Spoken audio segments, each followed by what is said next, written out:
साधो सहज समाधि बली, गुरु प्रताप जातिन सेवपति दिन दिन अधिक चली। जहाँ जहाँ डोलो सो परिक्रमा, जो कछ करो सो सेवा। जब सो वो तो करो दंडवत, पूजो और न देवा। कहो सो नाम, सुनो सो सुमिरन, खाए पियो सो पूजा। विरह उजाड़ एक समले को, भाव मिटाओ दूजा। आँख नमूनो कान नूनो, तनिक कष्ट नहीं धारो। खुले नयन पहचानो, हंसे सो सुंदर रूप निहारो। सबद निरंतर से मन लागा, मलिन वासना त्यागी। उठत बैठत कबहु न छूटे, ऐसी तारी लागी। कहत कबीर यह उन्मनी रहनी, सो प्रगट करी गाई।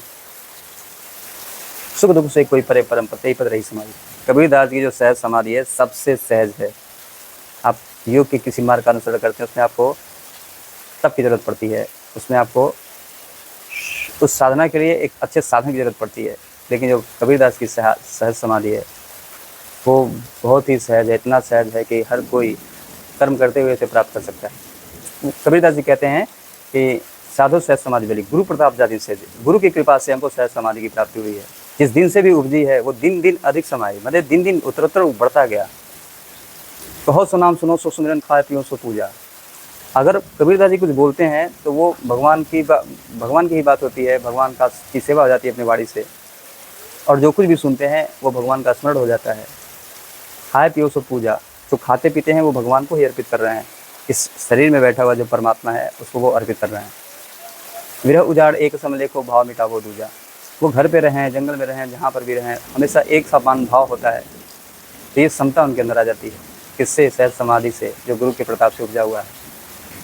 अष्टांग योगी को देखिएगा या फिर आप हठ योगी को देखिएगा, जब वो साधना करते हैं तो अपने आँख और कान को बंद कर लेते हैं और वो अपने अंदर परमात्मा को देखते हैं। कबीरदास जी इससे अलग कहते हैं कि जहाँ जहाँ जिसमें मैं देखता हूँ सब में परमात्मा का दर्शन हो जाता है। तो फिर आँख बंद करने की क्या जरूरत है? इतने सुंदर रूप हैं, सब में मैं परमात्मा को देख लेता हूँ।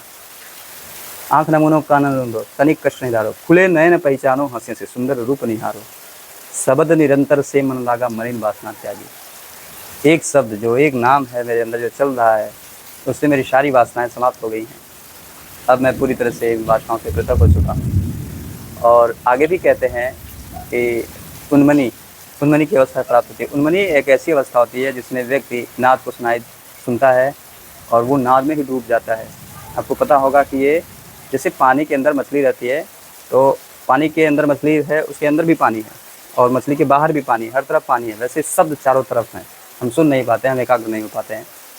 तो जो वो शब्द सुन लेता है, जो अनुनाद को सुन लेता है, जो शब्द का आश्रय लेके आगे बढ़ता है, उसका मन शांत हो जाता है और निश्चित रूप से उसको समाधि की प्राप्ति होती है। तो ये उन्मनी अवस्था उसको प्राप्त होता है। निरंतर शब्द उसके अंदर चलते रहते हैं।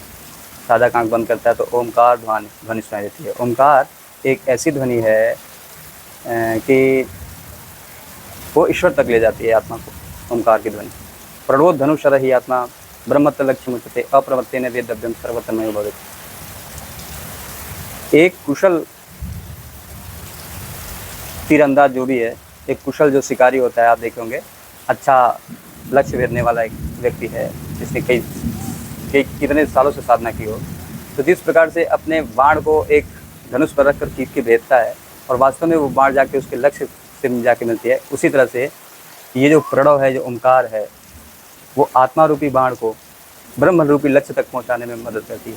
तो इसका आश्रय लेके हर किसी को योग करना चाहिए और मस्त रहना चाहिए। अगर आप बहुत बेसिक अभ्यासी हैं, अगर आप हठयोग का आश्रय लेते हैं, आप हठयोग या फिर अष्टांग योग का आश्रय लेते हैं, तो आपको समय देना पड़ेगा, इसमें साधना करनी पड़ेगी। यदि आप क्रिया योग करना चाहते हैं तो भी उसको में आपको समय देना पड़ेगा। आप अभ्यास और वैराग्य की शरण में जाते हैं तो भी आपको कष्ट होगा। लेकिन जो सहज समाधि है सबसे सहज है। हर कदम प्रभु के नाम, हर वाणी प्रभु के नाम, हर विचार प्रभु का, खाए पिए वो भी प्रभु के, हर तरफ प्रभु ही प्रभु हो। जिस तरह से आप अपनी साधना में लग जाते हैं तो निश्चित रूप से बहुत बड़ी सफलता और बहुत दिव्य रूप प्रभु का आपको प्राप्त होता है। ये साधना हम सबको करनी चाहिए और मस्त रहना चाहिए, अपने जीवन को सार्थक बनाना चाहिए, क्योंकि ये जुटाया हुआ चीज़ आपके साथ हमेशा नहीं रहेगा। कुछ क्षणिक चीज़ें हैं, बहुत कम समय तक ये साथ देने वाली हैं। ये जीवन भी, अपना शरीर भी साथ नहीं देगा। तो फिर इस शरीर की जो सेवा हम कर रहे हैं, इस इंद्रियों की जो तृप्ति हो रही है हमारे द्वारा, वो सब बेकार है। इस शरीर को हमेशा एक साधन की तरफ मानना चाहिए। जब आप इस साधन को मान के चलते हैं, जब इस शरीर को साधन मान लेते हैं, तो आपके अंदर वैराग्य आता है।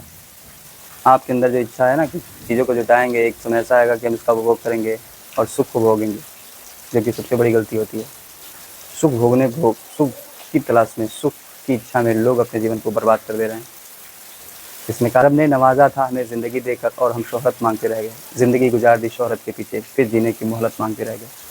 जब समय नहीं रहेगा तो आप उपभोग कब करेंगे? क्षमता के साथ उपभोग भी करिए और योग भी करिए। इस तरह से अपने जीवन को एक सकारात्मक दिशा में लेकर चलिए। कर लूँगा जमा दौलत व ज़र, उसके बाद क्या?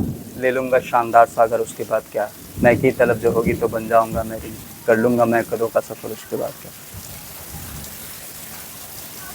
सिरो शुखन की खूब सजाऊँगा महफिलें, दुनिया में होगा नाम मगर उसके बाद क्या? मौज आएगी तो सारे जहाँ की करूँगा सैर, वापस वही पुराना नगर, उसके बाद क्या? एक रोज़ मौत जिस्म का दर खटकाए, जिस्म मतलब होता है ज़िंदगी। एक रोज़ मौत जिस्म का दर खटखटाएगी, बुझ जाएगा चरागे कमर, उसके बाद क्या? उठी थी खाक खाक में मिल जाएगी कहीं, फिर उसके बाद किसको खबर, उसके बाद क्या? जीवन को जिएँ, शांतिपूर्ण जिएँ, आनंदपूर्ण जिएँ और जीवन का आनंद लेते हुए इसका उपभोग करें। किसी को दुख ना पहुँचाएँ, किसी को पीड़ा ना दें, सब खुश रहें, आप भी खुश रहें। यही कामनाएँ हैं। वीडियो देखने के लिए बहुत धन्यवाद।